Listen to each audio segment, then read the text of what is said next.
presented by Halda 3D Animation. তুই খুব সুন্দর টিয়া পাখি। ধন্যবাদ রাহি, তুইও খুব মজার। চল একসাথে ঘুরি। হ্যাঁ, উড়ি। আমার কাঁধে বসবি? অবশ্যই, আমরা সেরা বন্ধু। হ্যাঁ। বাহ, কি সুন্দর টিয়া পাখি। হ্যালো ছোট্ট পাখি। হ্যালো রাহি, ভয় পেও না, আমি টিয়া। তুমি কথা বলতে পারো? কি দারুণ। তুমি কি ক্ষুধার্ত? তোমার জন্য খাবার এনেছি। ধন্যবাদ রাহি, তুমি খুব ভালো মেয়ে। আজ থেকে তুমি আমার বন্ধু। যদি তোমাকে এই খাঁচায় রাখি তাহলে তুমি সবসময় আমার কাছে থাকবে। রাহি, আমি তোমাকে পছন্দ করি, কিন্তু পাখিরা স্বাধীন থাকতে ভালোবাসে। খাঁচায় থাকলে আমি দুঃখ পাবো। ওহ, আমি তো সেটা ভাবিনি। আমাকে ক্ষমা করো টিয়া, তুমি তোমাকে কষ্ট দিতে চাই না। ধন্যবাদ রাহি। সত্যিকারের বন্ধুত্ব মানে একে অপরকে বুঝে নেওয়া। আমি প্রতিদিন তোমার কাছে আসবো আমার বন্ধু।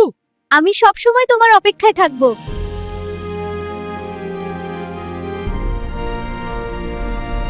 বন্ধুরা, আমাদের গল্প যদি তোমাদের ভালো লেগে থাকে তাহলে এখনই আমাদের চ্যানেলটি সাবস্ক্রাইব করো। আর নিচে থাকা বেল আইকনটি অন করে দাও যাতে নতুন নতুন ভিডিও সবার আগে পেতে পারো।